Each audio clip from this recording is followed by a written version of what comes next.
क्या कीमत? गुल्ली बुल्ली भी सोन के पास ही आ रहे होते हैं। गुल्ली बोलता, सोन आखिरकार तुम यहाँ पर क्या कर रहे थे? सोन बोलता, मैं बस पैसे। गुल्ली बोलता, सोन हम लोग ठंडी की छुट्टी मनाने के लिए कश्मीर जा रहे हैं, अगर तुम भी चलना चाहते हो तो चल सकते हो। सोन बोलता, इसमें पूछने वाली क्या बात है, मैं तो जरूर चलूंगा। बुल्ली बोलता, तो हम लोग को घर चलकर सारी तैयारी करना चाहिए, क्योंकि आज शाम में ही हमारी कश्मीर जाने की बस है, और अगर हम लोगों ने लेट कर दिया तो कश्मीर जाने की अगली बस 1 महीने बाद है।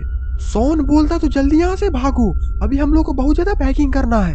और फिर गुल्ली बुल्ली और सोन वहाँ से भागकर अपने घर चले जाते हैं। बुल्ली बोलता, सोन तुम कर दूंगा, और आज के बाद ऐसा मत बोलना, वरना मुझे तेरी बात सुनकर काफी तेज गुस्सा आ रहा है। बुल्ली बोलता, अरे सोन मैं तो बस मजाक कर रहा था।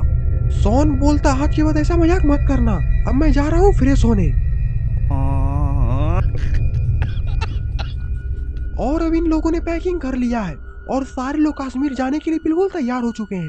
सोन बोलता, गुल्ली हमारी बस आखिरकार कहाँ है? गुल्ली बोलता, सोन हमारी बस थोड़ी ही देर में आती ही होगी, चलो अब हम लोग घर के बाहर इंतजार करते हैं। और फिर गुल्ली बुल्ली और सोन बस कर। गुल्ली उठकर खड़ा होता है और बोलता, गुल्ली तुमने नहीं देखा था वो मुझे कैसे घूर रहा था, इसीलिए मुझे उस पर बहुत तेज गुस्सा आ गया था। तभी वहाँ पर गुल्ली बुल्ली की कश्मीर जाने वाली बस भी आ जाती है। गुल्ली बोलता, सोन अब तुम किसी भी तरह का उठ पटांग हरकतें और बस को आगे बढ़ा देता है।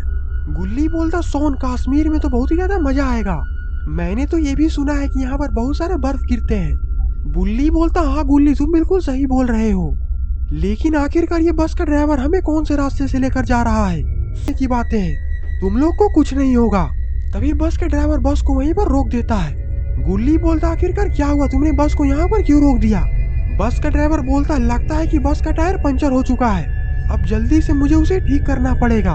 बुल्ली बोलता, हमने तो तुम्हें पहले ही बोला था कि इस रास्ते से मत चलो, ये रास्ता बहुत ही मनहूस है। बस का ड्राइवर बोलता, तुम लोग चिंता मत करो, मैं बस 2 मिनट में इसे ठीक कर दूंगा, और तब तक तुम लोग अंदर ही रहो। और फिर बस का ड्राइवर बस को ठीक करने के लिए बस से नीचे उतर जाता है, लेकिन शायद इन लोगों को पता नहीं है कि इस जंगल के सारे भूत और चुड़ैलों की नजर इस बस पर ही है। बुल्ली बोलता, आखिरकार ये चीखने की आवाज किसकी थी? सोन बोलता, मुझे बहुत ही ज्यादा डर लग रहा है, कहीं कोई गड़बड़ तो नहीं हो गई। गुल्ली बोलता, तुम लोग डरो मत, अभी मैं बाहर जाकर देख कर आता हूँ। बुल्ली बोलता, गुल्ली तुम अकेले बाहर मत जाओ, हम लोग भी तुम्हारे साथ चलते हैं। ये सुनकर गुल्ली अपना सर हिलाता है और फिर तीनों बस के बाहर चले जाते हैं। तो उधर देखो, बस का ड्राइवर तो यहाँ पर है, वो तो गाड़ी का पंचर बना रहा है, लेकिन सोन को उस बस के ड्राइवर पर थोड़ा थोड़ा शक हो रहा है। सोन उस बस ड्राइवर के पास जाकर देखने लगता है, और फिर गुल्ली बोलता, उधर देखो वहाँ पर एक बस लगी हुई है, हम लोग उस बस में अंदर चलते हैं। और फिर गुल्ली बुल्ली और सोन उस बस के अंदर चले जाते हैं, लेकिन